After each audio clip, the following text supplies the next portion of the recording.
Welcome to the latest edition of New Haven Independent Vlog News Summary, direct from our assignment desk. Others known as my Compost Heap. Let's see what stories we're working on this hour. Well, here's a media report to go through, and the fire department has a media report, 33 pages they got this week from the National Institute for Occupational Safety and Health, NIOSH. NIOSH spent 4 years studying what happened in a fatal fire in New Haven on Valley Street 4 years ago, in which Ricardo Torres Jr., a firefighter, tragically lost his life. The report showed that there's more work we need to do in New Haven to fix things that went wrong there. The way we respond to basement fires, the way that firefighters respond to mayday calls from their colleagues, and how they operate when oxygen levels are running low. 4 years is a long time to wait for that. Chief Alston tells us, Fire Chief Alston, that they were already on top of those issues since that fire, and they're doing the training to get it right. Hey, do you know we still have some of these things that you made me in the compost called print newspapers? New Haven has one. The New Haven Register is part of Hearst, Connecticut. And what's interesting to me about print newspapers sometimes is what's not in them as much as what's in them. Let me give you an example.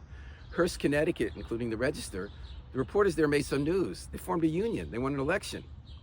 And we wrote about it in the Independent, and Hearst wrote about it in their newspaper, including New Haven Register. And what was interesting was not in their article. They called up their boss at Hearst for a comment about the election of the union. The story said the boss couldn't be reached for comment in their own paper.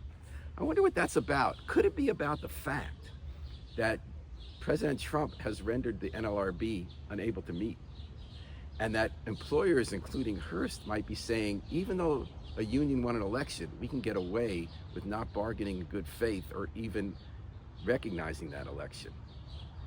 No comment can mean a lot. Now, you might not have known that I have a Scrabble board. You also might not have known that New Haven has an ethics board. And I would not blame you for not knowing that. That board has not met for a year. It has not had a quorum since January, so couldn't meet even if someone wanted to do something about ethics.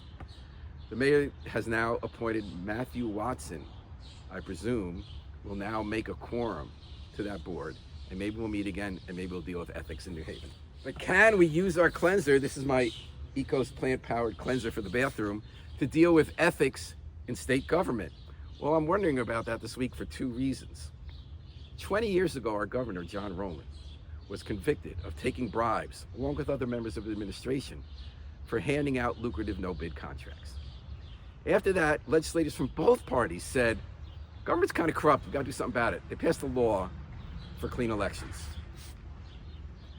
10 years later, Rowland had been out of prison.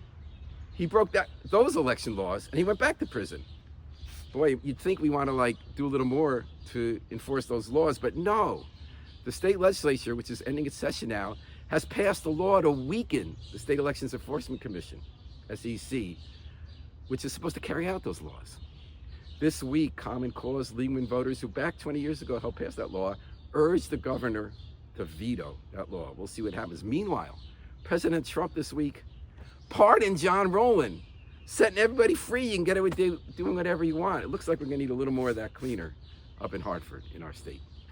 Till next time, this New Haven Independent Vlog News Summary. Remember, always pick up and recycle your trash as long as we still can.